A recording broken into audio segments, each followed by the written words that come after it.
Hello everyone, welcome to আনচ্যাপ্টার তোমাদের সকলকে স্বাগতম জানাই।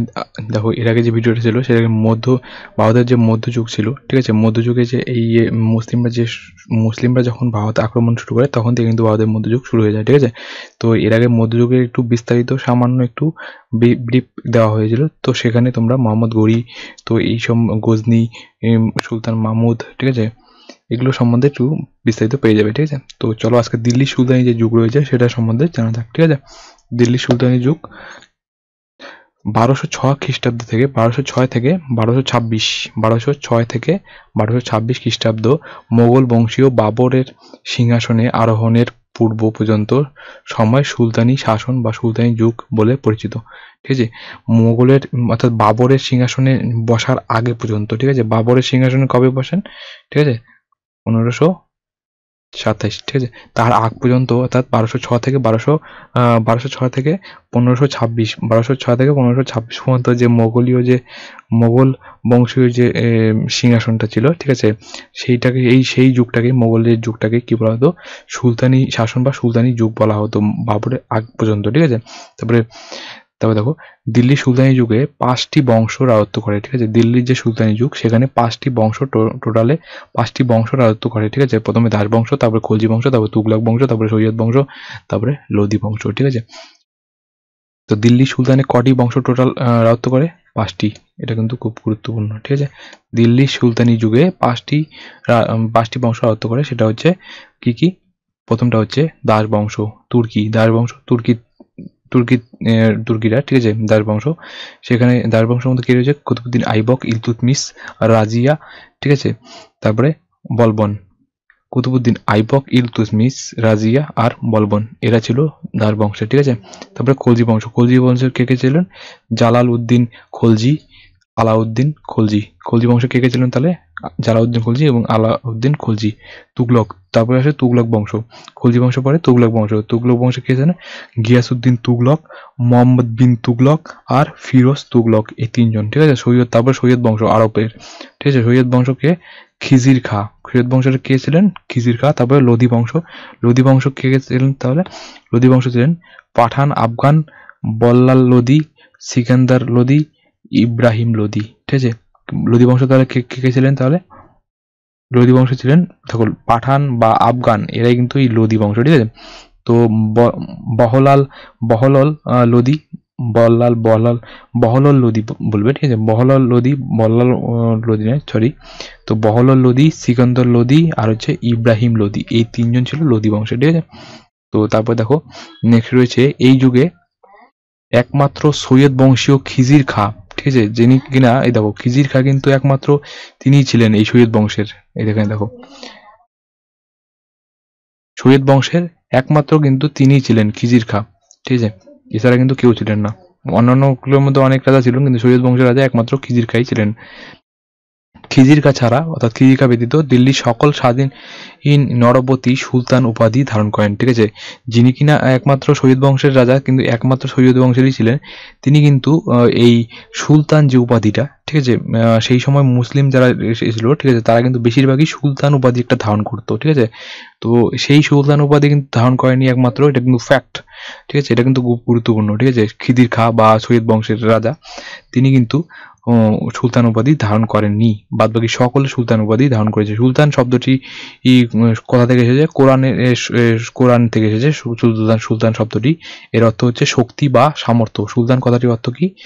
কোরআনে রয়েছে সুলতান, সেটার অর্থ হচ্ছে শক্তি বা সামর্থ্য, প্রতীক হিসাবে এই ব্যবহৃত হয়েছে। এই সুলতান যে কথাটি, এটা কিন্তু প্রতীক হিসাবে রাজার সাথে ব্যবহার হতো, ঠিক আছে। রাজা যে শক্তিশালী তাকে বোঝানোর জন্য প্রতীক হিসাবে রাজার সঙ্গে ব্যবহার হতো বা সুলতানদের সঙ্গে ব্যবহার হতো।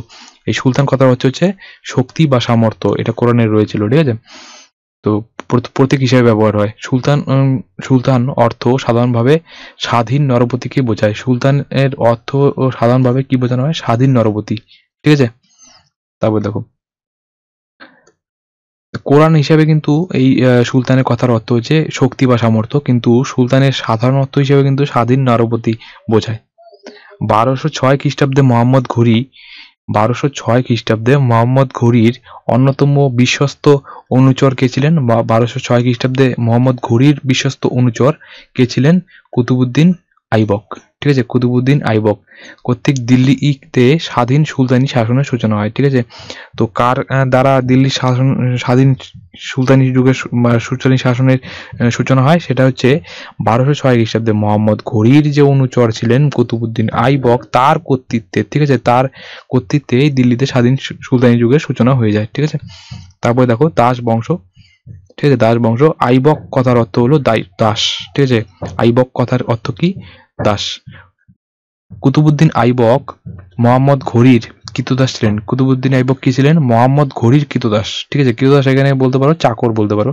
ঠিক আছে, বা যা বলবে তাই করবে, মানে সেই সময়কালে যে প্রথা অনুযায়ী তার কোনো পারিশ্রমিক দিতে হবে না, তাকে কেনা বিক্রি করার মাধ্যমে নেওয়া হতো। ঠিক আছে, কোনো মানুষকে কেনা বিক্রি করা হতো অবশ্যই, তো তাকে দিয়ে যা খুশি করানো হতো। তো তিনি সেটাই হচ্ছে কৃতদাস। এই কৃতদাস কে ছিলেন? মোহাম্মদ ঘুরির কৃতদাস ছিলেন কুতুবউদ্দিন আইবক। ঠিক আছে, ছিলেন কুতুবউদ্দিন আইবক প্রতিষ্ঠিত। দেখো মোহাম্মদ ঘুরির কুতুবউদ্দিন আইবক মোহাম্মদ ঘুরির কৃতদাস ছিলেন বলে কুতুবউদ্দিন আইবক প্রতিষ্ঠিত রাজবংশকে দাস বংশ বলা হয়। ঠিক আছে, কারণ এই মোহাম্মদ ঘুরির দাস, ঠিক আছে, কৃতদাস বা দাস যেটি বলো না কেন, সেটা ছিলেন কিন্তু কুতুবউদ্দিন আইবক, মোহাম্মদ ঘুরির দাস কুতুবউদ্দিন আইবক। তাই কিন্তু তার যে কুতুবউদ্দিন আইবকের যে সাম্রাজ্য, যেটাকে কি বলা হয়, সেই বংশকে কি বলা হয়? দাস বংশ বলা হয়। ঠিক আছে, আর আইবক কথার অর্থ কিন্তু দাস। ঠিক আছে, মানে কৃতদাসদের বলা হতো আইবক সেই সুলতানি যুগে। ঠিক আছে, কৃতদাসদের যে টাইটেল বলতে পারো, টাইটেল বা সারনেম বলতে পারো, ঠিক আছে, সেটা কিন্তু এই আইবক থাকতো, কারণ আইবক কথার অর্থ হচ্ছে দাস, স্লেভ বা মামলুক ডাইনেস্টি। ঠিক আছে, এই দাস বংশকে কি বলা হয়? স্লেভ ডাইনেস্টি, মামলুক ডাইনেস্টি, আর হচ্ছে দাস বংশ তো অবশ্যই। তো এই রইল দাস বংশ। তো 1206 খ্রিস্টাব্দে দাস বংশ প্রতিষ্ঠা হয়। 1206 খ্রিস্টাব্দে কি দাস বংশ প্রতিষ্ঠা হয়? 1206, গুরুত্বপূর্ণ। 1206 থেকে 1290 খ্রিস্টাব্দ পর্যন্ত একটি একটি একটি নয় দিল্লিতে, ঠিক আছে, নয়া দিল্লিতে 3টি দাস বংশ, ঠিক আছে, দাস বংশ রাজত্ব করেছিল। এই 3টি দাস বংশের প্রতিষ্ঠাতা হলেন কুতুবউদ্দিন আইবক, ইলতুৎমিশ আর বলবন। এই যে দাস বংশ যে প্রতিষ্ঠা হয়, ঠিক আছে, দিল্লিতে, তো সেখানে কিন্তু এই 3টি দাস বংশ তথা 3টি এই রাজত্ব করেছিলেন তিনজন। ঠিক আছে, এই দাস বংশের প্রথমে কে রাজত্ব করেন দাস বংশের? সেটা হচ্ছে কুতুবউদ্দিন আইবক, তারপরে ইলতুৎমিশ, তারপরে বলবন। এই 3জন দাস বংশের। ঠিক আছে, 1206 থেকে 1290 পর্যন্ত তারা রাজত্ব করেন। এই 3 জনের পূর্বপুরুষের কিন্তু কখনোই কোনো ব্যক্তি ছিল না। ঠিক আছে, এই 3 জনের কিন্তু পূর্বপুরুষ কোনো কখনোই এক ব্যক্তি ছিল না। এই 3 জনের পূর্বপুরুষ কিন্তু এক ব্যক্তি ছিল না, অর্থাৎ এই 3 জন যে রয়েছে, ঠিক আছে, এই যে কুতুবউদ্দিন আইবক, ইলতুৎমিশ এবং বলবন, এদের কিন্তু কোনো এদের একজন পিতাতে বা একজন কোনো বংশ থেকে ডাইরেক্ট আসেনি। ঠিক আছে, এরা দাস বংশ হিসেবে চলে আসে। এই 3টি বংশের 3 প্রতিষ্ঠাতা জীবনের একটি পূর্বে কৃতদাস ছিলেন। এরা 3 জনই কিন্তু জীবনের প্রথম দিকে কিন্তু কৃতদাস ছিলেন। কুতুবউদ্দিন আইবক বলো, আর ইলতুৎমিশ বলো, আর বলবন বলো, এরা কিন্তু প্রথম দিকে কিন্তু কৃতদাস ছিলেন। তারপর দেখো কুতুবউদ্দিন আইবক সম্বন্ধে চলো দেখে দেওয়া যাক। তিনি মোহাম্মদ ঘুরির দাস ছিলেন। কুতুবউদ্দিন আইবক কে ছিলেন? মোহাম্মদ ঘুরির দাস ছিলেন। কুতুবউদ্দিন আইবক তার দানশীলতার জন্য তিনি মানে একটু দান পরায়ণ ছিলেন, তাই জন্য তাকে কি বলা হতো? তাকে বলা হতো লাখবক্স বা লক্ষ্যদাতা। ঠিক আছে, লাখবক্স বা লক্ষ্যদাতা। এটা কিন্তু খুব গুরুত্বপূর্ণ যে কুতুবউদ্দিন আইবক, যিনি কিনা মোহাম্মদ ঘুরির দাস ছিলেন, ঠিক আছে, এই কুতুবউদ্দিন আইবক তাকে কি নামে পরিচিত?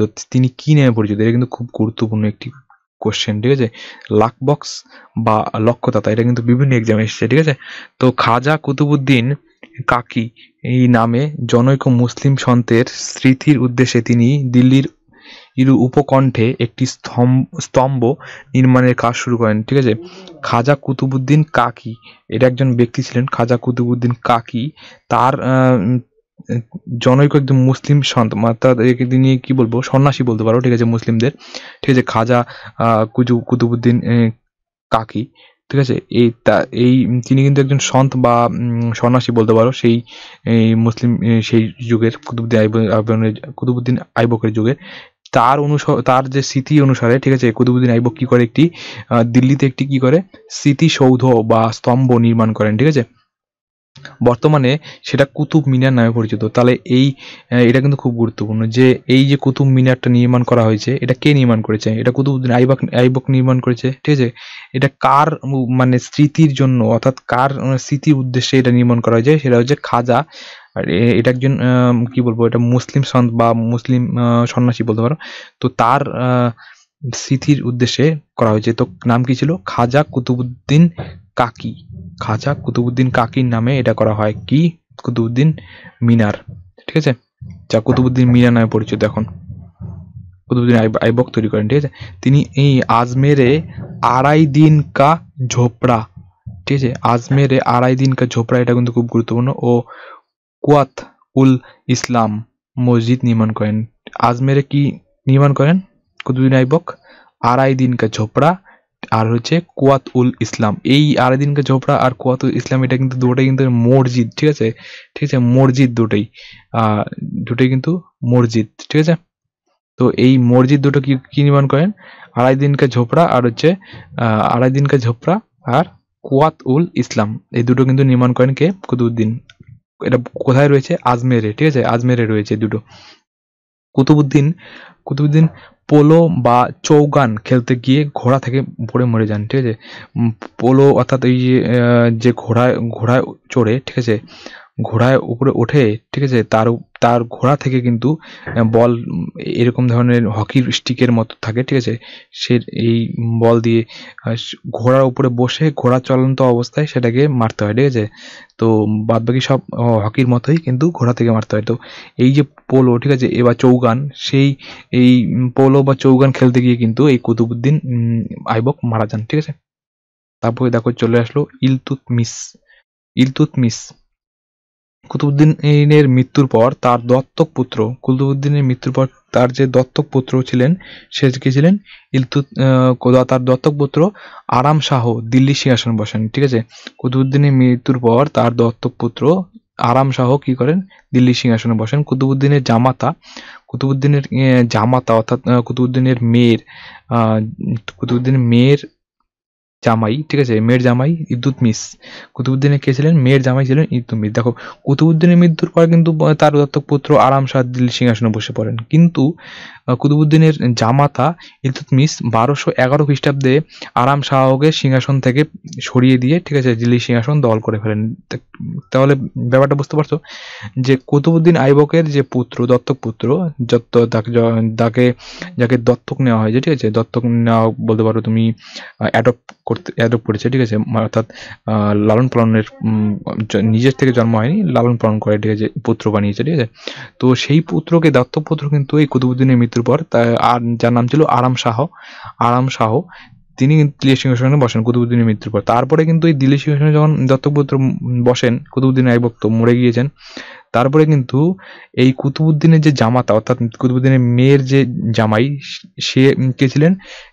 কুতুবউদ্দিনের মেয়ের জামাই ছিলেন ইলতুৎমিশ, ঠিক আছে।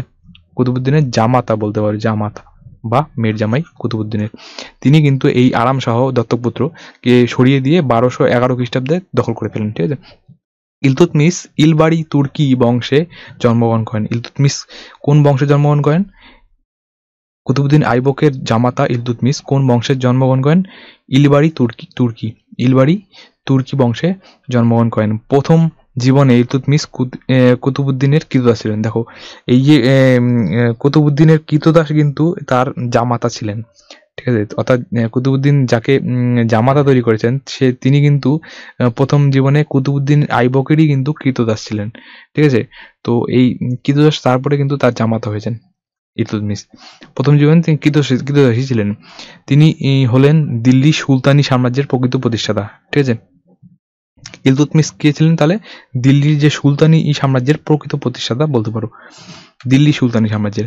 ইলতুৎমিশের রাজত্বকালে 1221 খ্রিস্টাব্দে দুর্ধর্ষ মঙ্গল নায়ক চিঙ্গিস খা ভারত আক্রমণ করে। চিঙ্গিস খা তাহলে ভারত আক্রমণ কখন করে? 1221 খ্রিস্টাব্দে ইলতুৎমিশের রাজত্বকালে। এই ইলতুৎমিশের রাজত্বকালে কিন্তু যে মঙ্গল যে নায়ক অর্থাৎ যে মঙ্গল যে মঙ্গোলিয়ান যে অর্থাৎ যে দুর্ধর্ষ কি বলবো রাজা বলতে পারো বা সৈন্য বলতে পারো, তো সেই রাজা বা সৈন্য বা সেই সাম্রাজ্যের মঙ্গোলীয় সাম্রাজ্যের যে রাজা ছিলেন তিনি কিন্তু এই ভারত আক্রমণ করেন, ঠিক আছে, ভারত দখল করার জন্য এই ইলতুৎমিশের সঙ্গে যুদ্ধ করে বসেন, ঠিক আছে, 1221 খ্রিস্টাব্দে। চেঙ্গিস খা নাম তো শুনছো তোমরা। তো তারপরে দেখো 1229 খ্রিস্টাব্দে তিনি মুসলিম জগতের ধর্মগুরু বাগদাদের খলিফার কাছে থেকে সুলতান ই আজম মহান সুলতান সুলতান ই আজমের অর্থাৎ হচ্ছে মহান সুলতান উপাধি ধারণ করেন এই ইলতুৎমিশ। তারপরে কি করেন, এই যে ইলতুৎমিশ মুসলিম জগতের ধর্মগুরু বাগদাদ, ঠিক আছে, বাগদাদের খলিফা থেকে কিন্তু এই সুলতানি যারা সুলতানি নিত, ঠিক আছে, সুলতানি উপাধি নিত, তারা কিন্তু এই খলিফা হচ্ছে মুসলিমদের যে ধর্মগুরু, প্রধান ধর্মগুরু বলতে পারো, তাকে খলিফা বলা যায়। তো তার থেকে কিন্তু এই যে সুলতান উপাধিটা কিন্তু সব রাজারা নিয়ে থাকতো, অর্থাৎ রাজারা বলতো যে আমি এই খলিফা থেকে এই উপাধিটা পেয়েছি, এটা বলে থাকতো। অর্থাৎ নিয়েছে খলিফা দিয়েছে কিনা সেটা পরে ব্যাপারে, কিন্তু এটা বলে থাকতো, ঠিক আছে। তাহলেই অন্যরা বিশ্বাস করতো না ঠিক আছে রয়েছে তিনি মহান রাজা, ঠিক আছে, সবাই বিশ্বাস করতো তিনি মহান রাজা, কারণ খলিফা বলেছে বলে, ঠিক আছে, ধর্মগুরু বলছে অবশ্যই তিনি মহারাজা।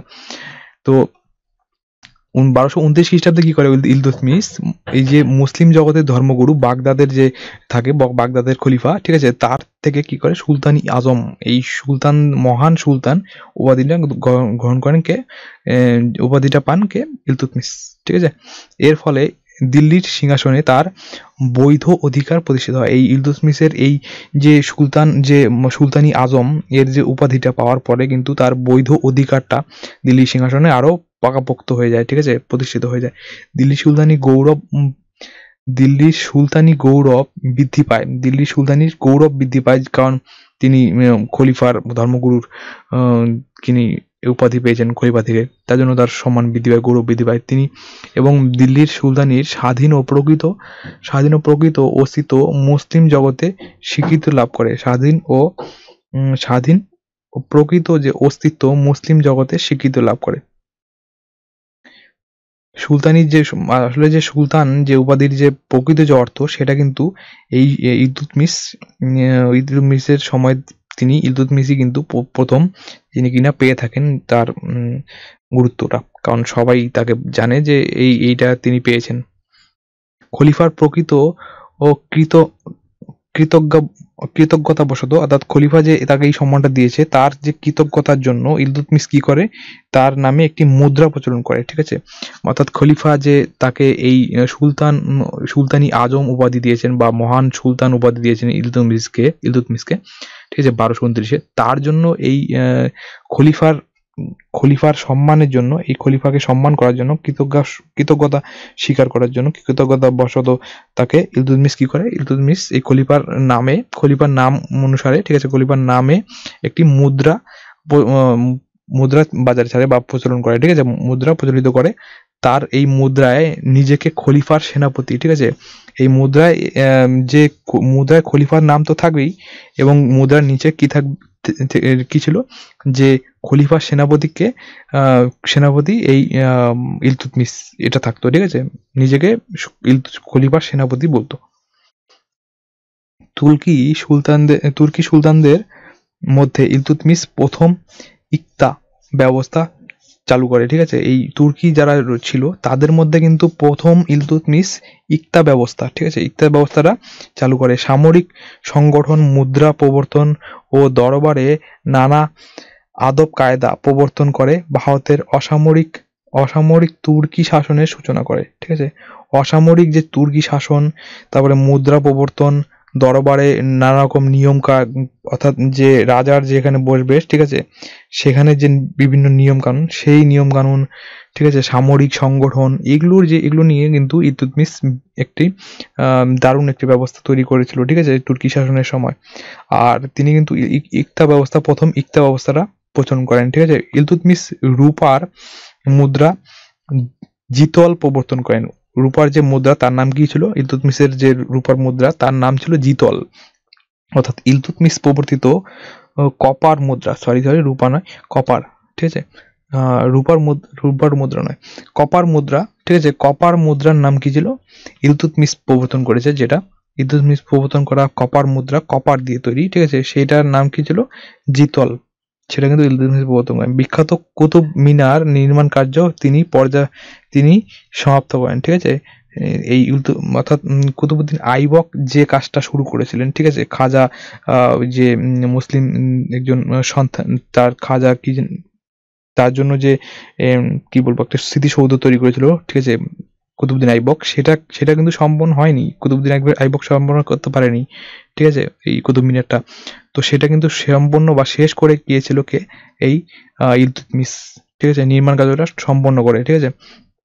ইলতুৎমিশ 40 চক্র, ঠিক আছে, 40 চক্র, তারপরে বন্দেগান ই চাহেলগান, ঠিক আছে, বন্দেগান ই চাহেলগান 40 চক্র নামক তুর্কি অভিজাত গোষ্ঠীর একটি সংগঠন গড়ে তোলেন, ঠিক আছে। ইলতুৎমিশ কি সংগঠন গড়ে তোলেন তাহলে? 40 চক্র, ঠিক আছে, এটা কিন্তু খুব গুরুত্বপূর্ণ। 40 চক্র, বন্দেগান ই চাহেলাগান, ঠিক আছে, 40 চক্র, বন্দেগান ই চাহেলাগান, এই যে দুটো একই, 40 চক্রও বলতে আসতে পারে বা বন্দেগান ই চাহেলাগান এটাও আসতে পারে। এটা যে তুর্কি অভিজাত একটা গোষ্ঠীর যে সংগঠন, ঠিক আছে, এই সংগঠনটা কি করে তোলেন? সংগঠনটা তৈরি করেন এই ইলতুৎমিশ। 40 চক্র বা বন্দেগান ই চাহেলগান, এই দুটি বা এই একটি সংগঠন, ঠিক আছে, গোষ্ঠী বা সংগঠন। সমকালীন ঐতিহাসিক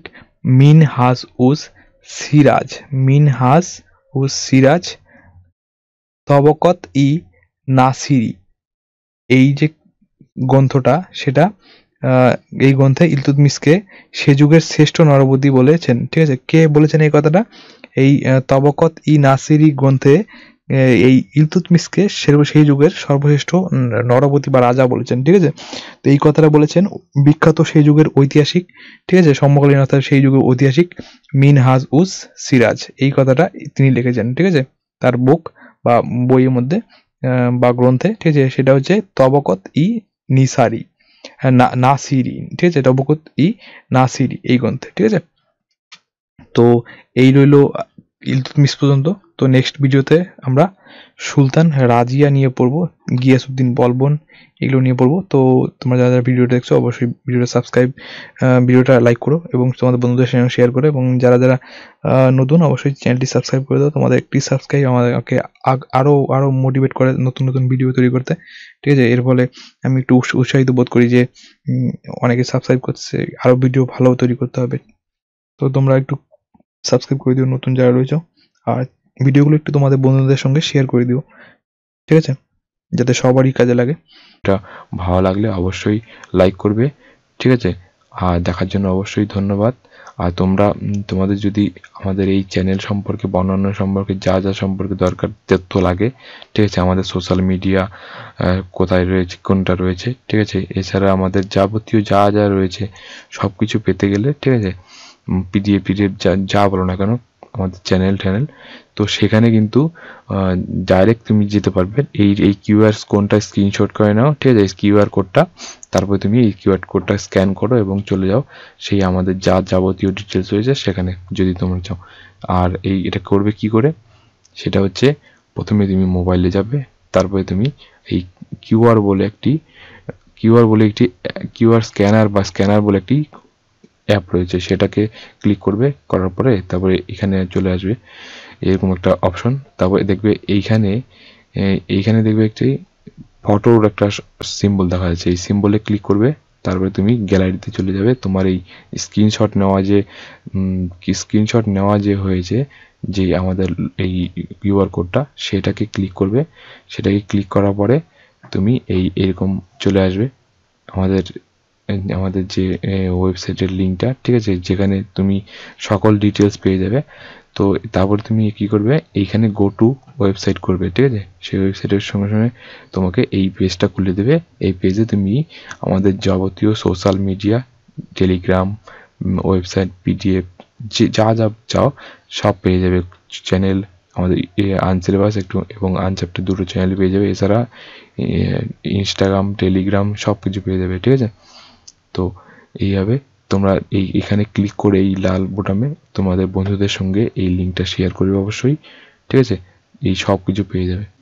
আর যদি তোমাদের অন্যান্য যদি লিঙ্ক দরকার হয়, এই রয়েছে লিঙ্ক, তোমরা এটা স্ক্রিনশট নিয়ে তোমরা ডাইরেক্ট জয়েন করতে পারো, ঠিক আছে? আমাদের জয়েন করতে পারো টেলিগ্রামে, ফলো করতে পারো, এই ডাইরেক্ট লিঙ্ক রয়েছে। আর পিডিএফ এর জন্য এই লিঙ্ক, তুমি যদি ওই কিউআর কোডটা স্ক্যান করো তো ওখানে কিন্তু পিডিএফ এর ডাইরেক্ট এই লিঙ্কটা তোমাকে রাতে টাইপ করতে হবে না, ডাইরেক্ট তুমি চলে যেতে পারবে, কি ডাইরেক্ট তুমি ওখানে ক্লিক করেই চলে যেতে পারবে, ঠিক আছে? তো দেখার জন্য ধন্যবাদ। তো দেখা হবে নেক্সট ভিডিওতে।